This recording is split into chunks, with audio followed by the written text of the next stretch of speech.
There are two main questions that Zalewski raises in the section, Why Can't Women Be More Like Men? The first question is, do women have a voice in the case of sexual violence?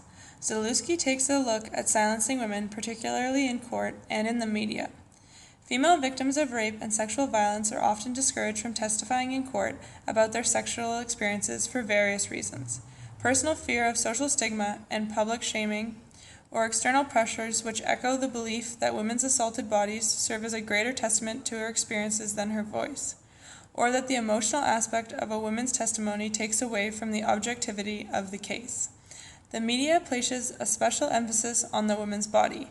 Sue Coe's graphic depiction of the gang rape case in Massachusetts draws focus to the woman's weak, broken, and vandalized body, as it's surrounded by her more dominant male perpetrators. What is common between these two contexts is that there is a focus on physicality of sexual violence. Zalewski talks about the terrain of verifiability, that women's body is the strongest evidence to her experience of sexual violence, not her voice. Feminists who emphasize the imagery of brutality against women's bodies are similarly critiqued. The issue with this is that it is a limiting effect on women's ability to speak for themselves. It allows male onlookers to interpret and speak for the woman's experience, often through a white privileged and middle-class lens. It overlooks the long-term emotional and psychological impacts that sexual violence have on women. Women whose testimony were excluded in a particular gang rape case in Sierra Leone claimed that they experienced a greater psychological distress from keeping silent than from speaking out about their experiences. Having a voice is a form of closure to many.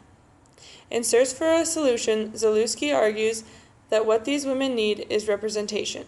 Instead of taking the U.S. approach where white privileged men speak on behalf of their counterpart, there needs to be a more inclusive approach that involves reaching out to the individuals that represent female victims of sexual violence and giving them the power to create change from the bottom up. Similarly, in addressing issues of Aboriginal women and war-torn states, the effective approach is to incite change within a system by giving power to those within that system, not to those above or outside it. United Nations' Unite campaign to end violence against women is one that aligns with this motive by conjoining international agencies with women who have been victimized. The second question posed by Zalewski is, are individuals affected by the way society views sexual violence? Two examples are given to illustrate the context in which sexual violence may occur. Toni Morrison's The Bluest Eye describes the raping of an 11-year-old girl by her father. On the other hand, the film Gone with the Wind depicts two rape scenes. The first is a marital rape, where the woman caves into the sexual advances of her husband, but which ultimately ends in a successful seduction and triumph for both husband and wife. The second rape scene was one in which the woman woke up to a black man in the night and immediately cried helped, although no sexual advances were made by the stranger. The difference between the two examples is the element of perception. Morrison's rape scene was blatant and explicit. The child remains powerless in the hands of her perpetrator. In the second example, perception seems to play a role in determining what constitutes sexual violence. The concept of the black stranger myth reveals the stereotypes and connections that people tend to make between certain social factors and sexual violence.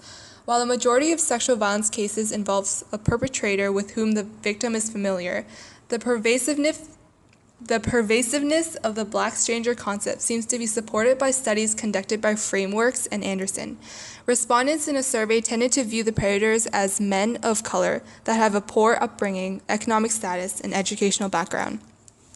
Zalewski's statement, race, rape, and romance, a heady mix in the scenes of violence, attests to the ways in which views of sexual violence are shaped by the large cultural system and social context.